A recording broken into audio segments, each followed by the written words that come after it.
Yeah, so the last video was apparently I don't know, it's a little premature because shortly after that, I literally suffered for 2 days, way worse than the 48 hours I actually spent on chemo. Now, I knew based on everything that I was told that everything that happens after chemo is basically you go through the motions of dealing with the side effects, but everything you hear or read doesn't prepare you at all for the shit that you go through afterwards. So I had a good 6 hours after chemo where I was woozy, dizzy, a little diarrhea. I expected that much, but after that, Jesus, I had a rough night. And then I had a rough next day. I had an even worse day after that. Everything that I felt during chemo was amplified by about 10 after chemo. Compounded by the fact that my brilliant father, I know he means well, but if I tell you that everything smells and everything stinks, food is the worst. My sense of smell was turned up, God knows how high. Everything smelled disgusting. Food that I would normally enjoy stank bad. And my father decided that it was a good idea to microwave Glucerna.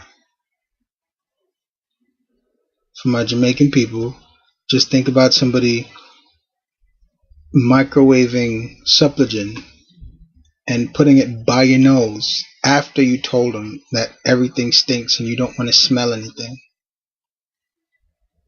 My dad, brilliant guy, crazy. So yeah, that kind of ticked me off. I actually went upstairs and went off on everybody because they just don't listen.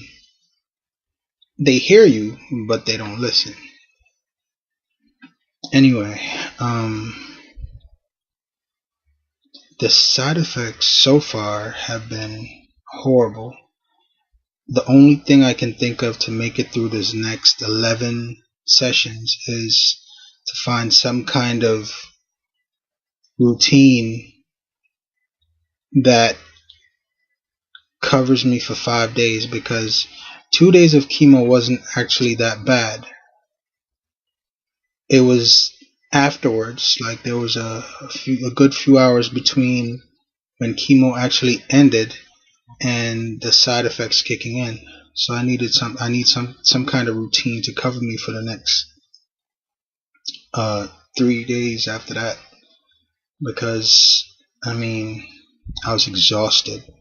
I couldn't keep my eyes open for longer than a few minutes at a time. I didn't want to eat. Nothing tasted like food. Everything tasted like like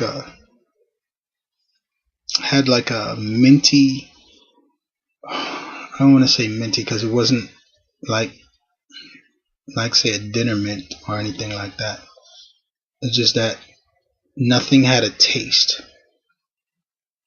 Nothing at all had a taste. Everything had a smell. I just didn't have any kind of appetite whatsoever.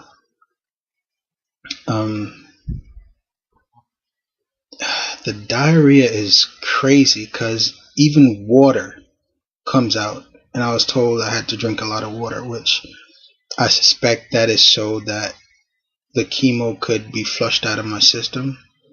But I drank water and water came out.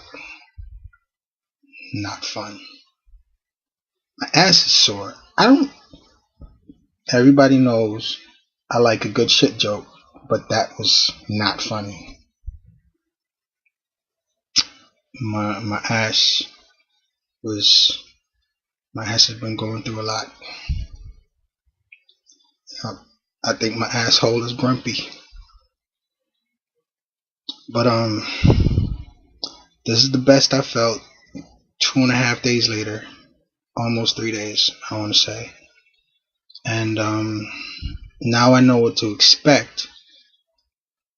But I can't tell you that I'm any more pleased than I was before this started. I know more. That'll help. But I'm just going to have to figure something out. Because it's rough. Real rough. And I don't like being unable to control the things that go on with my body.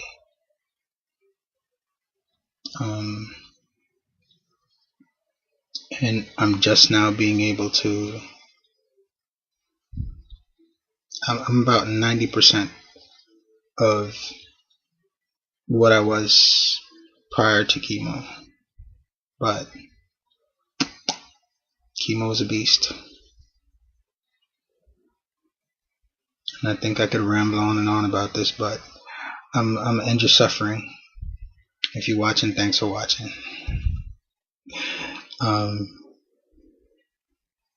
It's hard to keep a straight face because I have a lot of support. I have a lot of belief that this would be a one-shot deal. When I'm 70, I could say colon cancer kicked my ass for a good year. But I think I'll be okay. Just chemo is worse than cancer.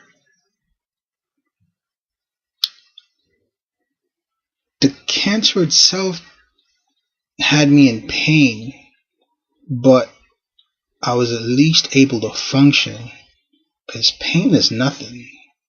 According to my cousin, it's all in your mind. But the chemo is a beast. Yeah. Okay, so I'm gonna end your suffering. I'll do another video before the next session of chemo, and maybe after. We'll see if anything changes. Alright.